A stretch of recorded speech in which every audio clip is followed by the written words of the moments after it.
আমরা যারা ভাবতেছি যে আলামিন ভাইয়া তিশা আপুকেই বিয়ে করবে, তাছাড়া তারা এইভাবে এত ঘনিষ্ঠ ভিডিও বানায় বা মনে হয় যে তাকেই বিয়ে করবে, মানে এরকমভাবে আমরা অনেকে অনেক মন্তব্য করে থাকি। তো আসলে কোনটা সঠিক কোনটা ব্যাঠিক আমি বিস্তারিত সব কিছু বলবো ভিডিওতে, সবাই দেখতে থাকেন। আসসালামু আলাইকুম, কেমন আছেন সবাই? আলহামদুলিল্লাহ, আল্লাহর অশেষ রহমতে আমিও ভালো আছি, আমার বাচ্চাটাও ভালো আছে আলহামদুলিল্লাহ।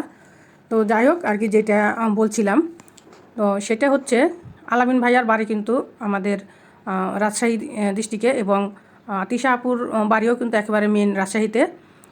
তো সেখানে আর হচ্ছে তারা যেহেতু ব্লগ ভিডিওগুলো বানায়, এর জন্য একসাথেই আর কি সবসময় থাকে, বা সেক্ষেত্রে ওদের দুইজনকে অডিয়েন্স খুবই বেশি পছন্দ করে, এর জন্য তারা মানে ভিডিওগুলো শ্যুট করে, এবং তাদের দেখতেও খুবই ভালো দেখা যায় দুইজনের জুটি। আর ভিডিও করে যদিও বা আমাদের এই সোশ্যাল মিডিয়ায় মেয়েদের অ্যালাউ করে না কো ইসলাম, তো তারপরেও যেহেতু আমরা আছি সোশ্যাল মিডিয়াতে, সেক্ষেত্রে ওনারা মোটামুটি অনেকটাই শালীনভাবে ভিডিও করেন।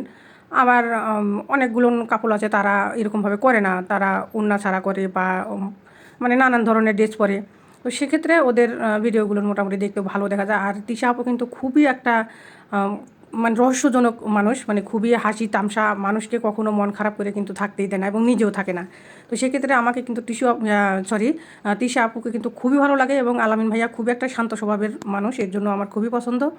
তো যদিও বা আমাদের বাড়িও রাজশাহীতে, তো তাদের সাথে আমার কখনো আর কি ওরকমভাবে সাক্ষাতে দেখা হয় নাই কো, তারপরেও কিন্তু আমার খুবই ভালো লাগে, যেহেতু আমরা এক বিভাগের লোক, যেহেতু থানা ডিস্ট্রিক্ট আলাদা, কিন্তু বিভাগ হচ্ছে একটা, আর বেশি একটা কিন্তু দূরত্ব না আমাদের বাড়ি আর তাদের বাড়ি। তো যাই হোক, যদিও বা মানে তাদের আমি কাছ থেকে ওরকম দেখি নাই, দূর থেকে যতটুকু দেখি তাদের কিন্তু খুবই ভালো মনের মানুষ, খুবই ভালো লাগে।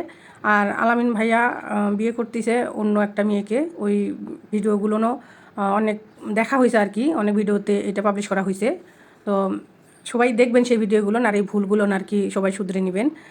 তো আমরা চাচ্ছিলাম যে আলামিন ভাইয়া তিশা আপুকে বিয়ে করুক, যেহেতু তাদের জুটিটা অনেক ভালো লাগে আর অডিয়েন্সরা খুবই পছন্দ করে। তো যাই হোক, যার যার রুচি বা ভালো মন্দ, যে জীবন সঙ্গিনী যার যেটা ভালো লাগে, যে সারা জীবন একসাথে কাটাইবো, যদি মনের মতো নাই হয় তাহলে কিন্তু ওই সংসারটা কিন্তু টিকে না, বা টিকলেও ওরকম মানে রুচিসম্মত থাকে না। তো সেক্ষেত্রে যার আসলে এগুলো ব্যক্তি বিষয়, এগুলো নিয়ে আমরা আর হয়তো বা এরকম মাতামাতি না করলাম, মানে তাদের ব্যক্তি বিষয়টা তাদের কাছেই থাকতে দিলাম আর কি, এটাই। আর হচ্ছে অনুষ্ঠানগুলো করতেছে হ্যাভি ভালো লাগতেছে, অনেক ধরনের কন্টেন্ট ক্রিয়েটর তাদেরকে ইনভাইট করছে, তারাও আর কি ওইখানে উপস্থিত আছেন, আমার খুবই ভালো লাগতেছিল, যদিও বা তাদের সাথে যদি সাক্ষাৎ করতে পারতাম আরও বেশি ভালো লাগতো। তো আমার মনে হয় যে সবাই মিলেমিশে একসাথে থাকলে, একসাথে কাজ করলে সামনের দিকে আগানোটা বেশি মানে কঠিন হয় না কো, মানে খুব তাড়াতাড়ি সামনের দিকে আগানো যায়, এবং সবাই মিলেমিশে থাকলে দেখতেও ভালো দেখা যায়। মানে অনেকটাই আর কি, কী বলবো এখানে আমি, মানে ভাষায় বলতে পারতেছি না এরকমভাবে যে আমার কতটা ভালো লাগে তাদের, মানে একসাথে মিলেমিশে থাকা দেখলে, একসাথে যে কন্টেন্ট তৈরি করে বা হাসি খুশি রহস্য, এগুলো কিন্তু খুবই ভালো লাগে। তো যাই হোক, যদি কোনো দিন আল্লাহ চান তাহলে হয়তো সাক্ষাৎ হতেও পারে, যেহেতু আমরা এক এলাকার লোক, আল্লাহ যদি চান হতে পারে। আর আমার বাচ্চার জন্য আপনারা সবাই দোয়া করবেন। আর শেষ মুহূর্তে যে আপনাদেরকে দেখাই দিলাম, আমি কিন্তু কী কী রান্না করছি সব দেখাইছি, বলতে পারি নাই কো, আলামিন ভাইয়া তিশা আপুকে নিয়ে কথা বলতে বলতে আর কি ভিডিওটা শেষ পর্যায়ে চলে আসছি।